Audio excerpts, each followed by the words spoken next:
Hello दोस्तों, अगर आप कंफ्यूज हैं, अगर आप डिसीजन नहीं ले पाते हैं और आपको कंफ्यूजन होता है सब्जेक्ट चूज करने में कि 10th और 12th में कौन से सब्जेक्ट चूज करें, और अगर आपको ये पता है कि आपको ये पर्टिकुलर सेक्टर में मूव करना है तो उसके लिए क्या सब्जेक्ट होने ज़रूरी हैं, अगर आपको ये पता चल जाता है तो डेफिनेटली आप इजीली अपने डिसीजन को ले सकते हैं। कभी कभी क्या होता है कि हमें बहुत डिले हो जाता है और हम यही नहीं समझ पाते कि हमको जाना किसी और फील्ड में था और हम सब्जेक्ट कोई और लेते हैं। मान लीजिए कुछ ऐसे कैंडिडेट हमने देखे जिन्होंने आर्ट स्ट्रीम से 10+2 किया हुआ है और वो मेडिकल फील्ड में है। अब आर्ट स्ट्रीम से अगर आपने किया और आप मेडिकल फील्ड में एंट्री कर चुके हैं या प्रैक्टिस कर रहे हैं तो आप ये मान के चले कि आप अधूरे डॉक्टर्स रहेंगे, क्योंकि ऐसे कोर्सेज जो मेडिकल लाइन में आपको कंप्लीट डिग्री प्रोवाइड कराएंगे, जो डॉक्टर की डिग्री है उसके लिए आपको 10+2 बायो मैंडेटरी है, करना ही पड़ेगा। अगर आपने उस समय नहीं किया तो आप बाद में करेंगे, बट आपको करना ही पड़ेगा। चलिए समझेंगे, वन बाई वन डिस्कस करेंगे, सारे ऑप्शंस को हम यहाँ साइड बाई दिखाने की कोशिश करेंगे। आपको कोशिश करेंगे कि इन सारी चीज़ों को लेके आप काफ़ी हद तक क्लियर हो जाएं कि अगर किसी पर्टिकुलर फील्ड में आपको जाना है तो कौन कौन से सब्जेक्ट होने चाहिए। साथ ही साथ हम डिस्कस करेंगे गवर्नमेंट जॉब के लिए क्या अपॉर्चुनिटी हो सकती है, क्या एक पीसीएम के स्टूडेंट के लिए ज़्यादा अपॉर्चुनिटी है या पीसीबी के लिए ज़्यादा है, या फिर आप बात करें कॉमर्स की या फिर आर्ट्स स्टूडेंट, सभी के साथ हम डिस्कस करने वाले हैं गवर्नमेंट जॉब में। वीडियो लेंदी ज़रूर होगा, ये 100% थोड़ा सा लेंदी जाएगा क्योंकि बाकी की वीडियो से ये वीडियो लेंदी होगा। लास्ट तक बने रहेगा, काफ़ी चीज़ें हो सकता है कि वो आपके काम की हो। अगर आपके काम की नहीं भी है तो आपके घर में, आपकी फैमिली में कोई ना कोई बच्चा जो स्टडी कर रहा हो उसके काम में ज़रूर आ सकती है। तो इस साथ ही साथ हम बात करेंगे गवर्नमेंट सेक्टर की। गवर्नमेंट सेक्टर में किस तरीके से आप एंट्री कर सकते हैं, अगर आप गवर्नमेंट जॉब में जाना चाहते हैं तो आपको कौन से सब्जेक्ट ज़्यादा आपके लिए फायदेमंद रहेंगे। डिप्लोमा कोर्सेज कौन कौन से हैं जॉब ओरिएंटेड, जो आप कर सकते हैं विद इन 6 मंथ में इस कोर्स को कंप्लीट करके भी आप जॉब ले सकते हैं, तो वो कौन से कोर्सेज हैं।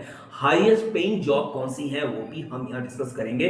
बहुत इंपॉर्टेंट वीडियो होने वाला, और उम्मीद है इस वीडियो को अगर आप लास्ट तक देखेंगे तो कुछ ना कुछ आपकी लाइफ में एड ऑन जरूर होने वाला है। चलिए स्टार्ट करते हैं, समझते हैं। सबसे पहले हम लेंगे साइंस ग्रुप को। साइंस में आपको पता है दो स्ट्रीम होते हैं, एक पीसीएम और एक पीसीबी। अब पीसीएम में फिजिक्स केमिस्ट्री मैथ और पीसी में फिजिक्स केमिस्ट्री बायो। अगर आप मेडिकल लाइन में जा रहे हैं तो आपको फिर पीसीबी ग्रुप को चूज करना है। अब ये बात क्लियर होनी चाहिए क्योंकि ये डिसीजन आपको 11th में ही ले लेना है। आप सोचें कि 11th पास करने के बाद आपको सोचना है तो आप बहुत डिले हो जाएगा, फिर आपको प्रॉब्लम क्रिएट होगी। तो इसीलिए जैसे ही आप 10th में है या 10th पास कर रहे हैं या कर लिया है तो आपको जब 11th में एडमिशन लेंगे तो आपको ये डिसीजन तुरंत लेना है कि मुझे मेडिकल लाइन में जाना है तो मेरे को पीसीबी सब्जेक्ट है। मेडिकल लाइन के अलावा आपको अगर इंजीनियरिंग फील्ड में जाना है तो आपके लिए पीसीएम। अब देखिए पीसीएम में कौन कौन सी अपॉर्चुनिटी है हम साइड में देखेंगे। बीटेक आप कर सकते हैं, बैचलर ऑफ इंजीनियरिंग का आपका ऑप्शन है, या बैचलर ऑफ टेक्नोलॉजी हो गया, या फिर आप एनडीए में आप ऑप्शन आप ले सकते हैं। एनडीए के लिए आप देख सकते हैं रेलवे के ऑप्शन है, क्योंकि उसमें ज़्यादातर ऑप्शन ये रहते हैं कि मैथ वगैरह आता है, तो वहाँ पर भी आप ट्राई कर सकते हैं। पायलट की जॉब्स जो है उसमें आप पीसीएम स्टूडेंट को ज़्यादा प्रेफरेंस वहाँ पर मिलती है, वहाँ पर आपका हो सकता है। बीआर का ऑप्शन भी आपके लिए हमेशा अवेलेबल रहेगा। बीटेक की जितनी भी ब्रांचेज हैं सभी में आप जा सकते हैं अगर आपने पीसीएम ग्रुप से 10+2 किया है तो। उसके बाद हम बात करें बीएससी, तो बीएससी के जितने भी स्ट्रीम हैं सभी में जा सकते हैं जिसमें मैथ स्पेशली रिक्वायर्ड है, क्योंकि पीसीबी में भी आप बीएससी कर सकते हैं तो उसमें अलग ऑप्शन रहेगा। अगर हम बात करें साइड से पीसीबी की, तो पीसीबी में आपको पता है एमबीबीएस के लिए अगर आप ट्राई करें तो आपको पीसीबी में जाना पड़ेगा। बीएमएस हो गया, बीओएमएस हो गया, बीएसएचएमएस हो गया, बीएसएमएस हो गया, आपका बीएनबाईएस, बीडीएस, ये सारे कोर्स। और उसके बाद हम बात करें बीपीटी की या फिर फार्मा।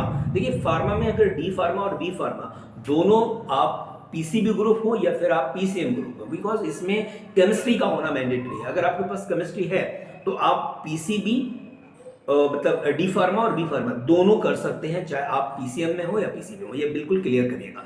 और बेसिक ऑप्शन तो यहाँ पर भी आपके लिए अवेलेबल रहेगा। उसके बाद हम बात करें कॉमर्स की, तो कॉमर्स में आपको पता है सीए जो टॉप लेवल पे रहता है, या सीएस कंपनी सेक्रेटरी, सीएनए हो गया आपका, बीकॉम हो गया या बीबीए हो गया आपका, या एलएलबी का भी ऑप्शन यहाँ पर अवेलेबल है।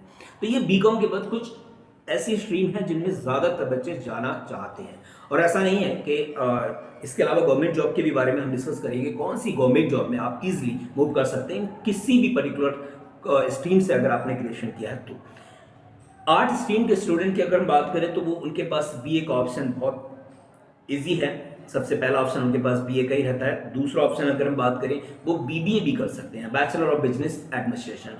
तीसरे ऑप्शन की अगर हम बात करें बीजेएमसी, है ना, bachelor of journalism mass communication का भी कोर्स आप कर सकते हैं। बहुत इजी है और ज़्यादातर आर्ट के स्टूडेंट इसमें मूव कर जाते हैं। एनिमेशन की हम बात करें तो एनिमेशन का ऑप्शन भी आपके लिए यहाँ पर अवेलेबल रहेगा, या बीए इन एनिमेशन वगैरह अगर आप करेंगे तो आपको ऑप्शन मिल जाएगा। बीए इन टूरिज्म मैनेजमेंट से भी अगर आप करना चाहें तो वो भी कर सकते हैं। जैसे आपको देखा है कि एमबीए इन टूरिज्म मैनेजमेंट, ऐसे बीएस में भी टूरिज्म का कुछ कोर्सेज होते हैं, वो भी आप कर सकते हैं।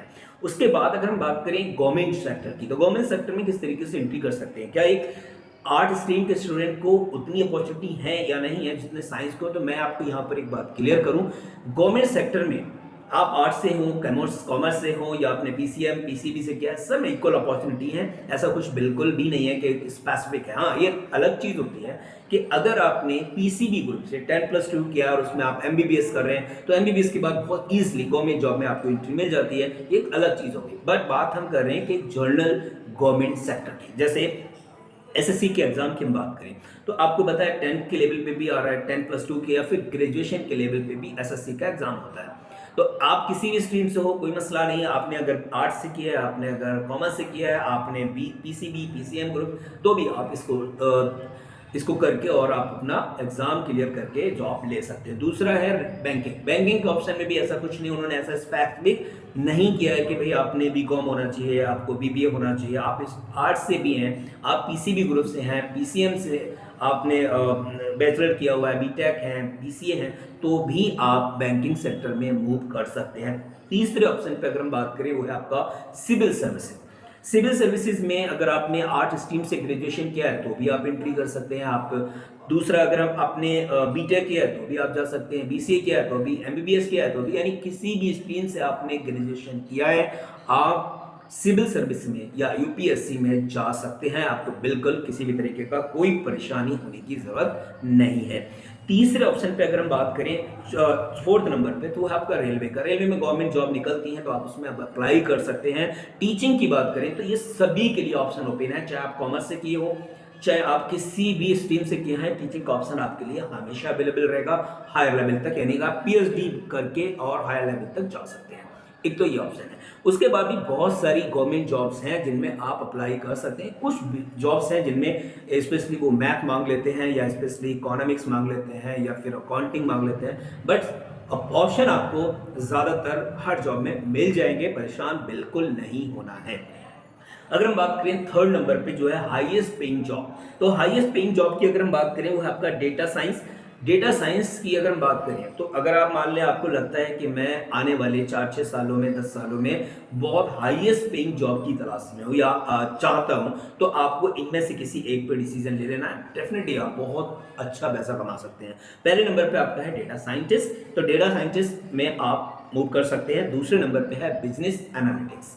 बिजनेस एनालिटिक्स मीन्स हर एक बिजनेस को, हर एक कंपनी को एक ऐसा बंदे की तलाश होती है जो बिजनेस एनालिटिक्स का काम कर सके।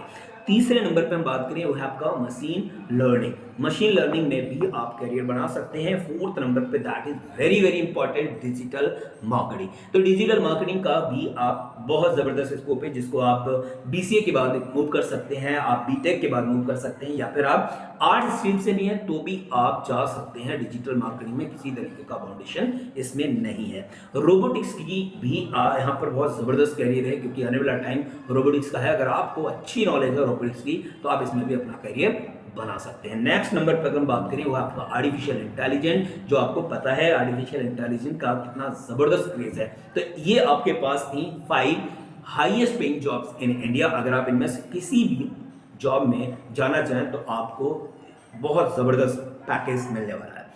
लास्ट में हम बात करेंगे डिप्लोमा, जो जॉब ओरिएंटेड डिप्लोमा है वो कौन से। एक तो है आपका डिजिटल मार्केटिंग का कोई डिप्लोमा आप लेके अपना करियर स्टार्ट कर सकते हैं 6 मंथ या 3 मंथ में। उसके बाद हम बात करें ग्राफिक्स डिज़ाइनिंग की बात करें तो ग्राफिक डिज़ाइनिंग का आप काम कर सकते हैं। तीसरे नंबर पर हम बात करें वीडियो एडिटिंग का काम आप कर सकते हो क्योंकि ज़्यादातर यूट्यूबर को एक वीडियो एडिटर की ज़रूरत पड़ती ही पड़ती है। एनिमेशन का एक डिप्लोमा आप ले सकते हैं 6 मंथ या 1 ईयर का और इसमें अपना करियर बढ़ा सकते हैं। ये शॉर्ट टर्म कोर्स हैं जो किसी भी स्ट्रीम से आपने ग्रेजुएशन या इंटर या फिर 10+2 या 10 किया है आप इनमें एंट्री कर सकते हैं। कंटेंट क्रिएटर आप चाहे तो कंटेंट को ग्राफिक्स फॉर्म में बनाएं, चाहे तो टेक्स्ट फॉर्म में बनाएं, चाहे वीडियो की फॉर्म में, जैसा भी आप कन्वीनियंट आपको लगे आप कंटेंट क्रिएट कर सकते हैं। तो ये था एक ओवरव्यू। मुझे उम्मीद है कि आप चीज़ों को क्लियर समझ पाए होंगे। फिर भी अगर आपको कोई डाउट हो किसी तरह की क्वेरी है तो आप हमें कमेंट कर सकते हैं। और अभी तक आप अगर बने हुए हैं और वीडियो आपको अच्छा लगा हो तो लाइक ज़रूर करिएगा और शेयर करना बिल्कुल नहीं भूलिएगा। Thank you. Thanks a lot.